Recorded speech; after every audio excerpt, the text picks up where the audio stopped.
is kind of neat. I've been following Coan for years upon years. When I first got into bodybuilding, the crossover with powerlifting and bodybuilding is so close. And some of the lifts that I truly love are in the sport of powerlifting. So I wanted to ask Ed Coan, arguably, well, he's considered the Michael Jordan of basketball. He's the the Michael Jordan of powerlifting. Yeah, just a little shorter. So, what would you say would help out? What would you say to a high schooler as far as helping out power? Technique and overtraining. If you can maintain your technique and don't go crazy all the time, and you'll learn that all the maxes don't make you stronger or better. It's all those sets of 3s and 5s and 8s that build a foundation. The stronger you build that foundation, just like making a foundation for a house, the higher and bigger you can build that house.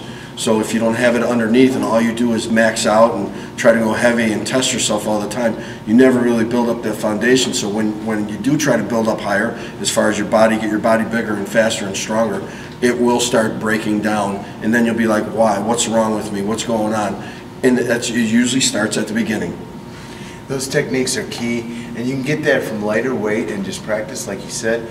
And it's built over time. So, because once you start adding in that load, the technique starts to change and it starts to fall. Yeah, and keep it simple. You don't need a million sets of curls and the biggest traps in the world and all that other stuff to fulfill your goals in lifting or in most of the sports you're going to do.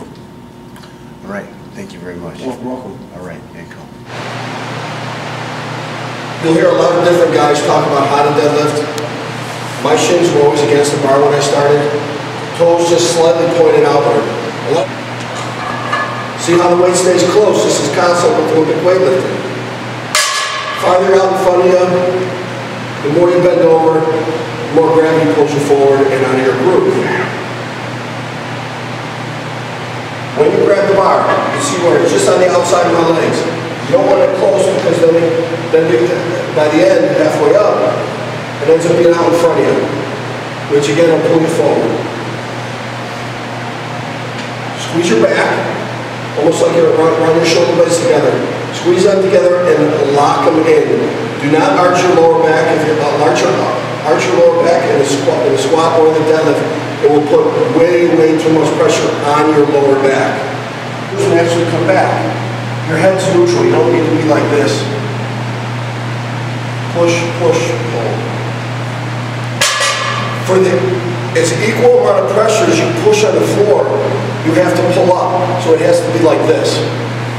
And in both the squat and the deadlift, which is a misconception, everyone just tries to push out of the hole in the squat or pull a deadlift.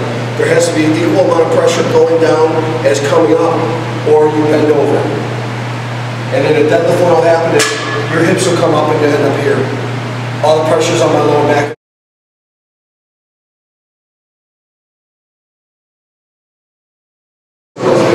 We had a set time, and you were there at that time. You weren't late. You didn't come straggling 20 minutes late. You didn't, you didn't come in early because you had something else to do that day, because your girlfriend wanted to go out on a date or some other kind of, any kind of crap. We were all working to our goal. There's 4 or 5 of us, and we were dedicated to it. We were dedicated to each other, and we didn't let anything else get in that way. Focus when you were competing, especially when you're competing. Let's talk about the focus real quick.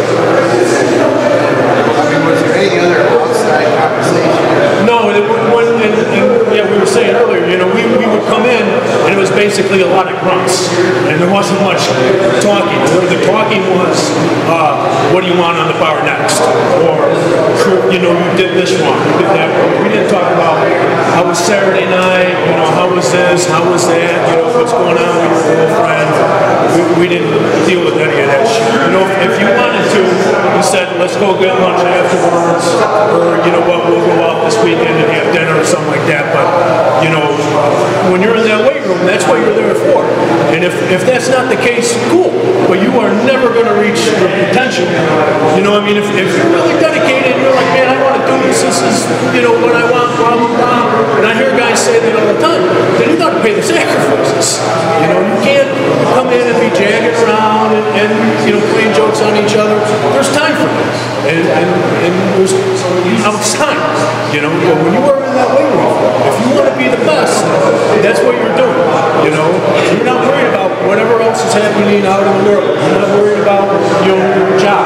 You're not worried about, you know, oh, I got to get the oil change or whatever. Again, you know, your girlfriend, I got this, I got that.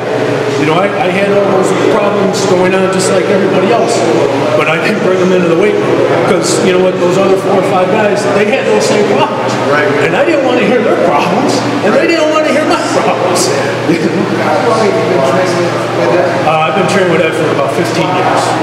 And I was telling you earlier, I started training with Ed because I was competing locally, and the guys that I was training with were blowing me off in the contests. You know, we would get up and I would, you know, be going over to Indiana or Iowa for a contest, and it'd be like 6 in the morning, and I'd say, hey, I'm going to come get you.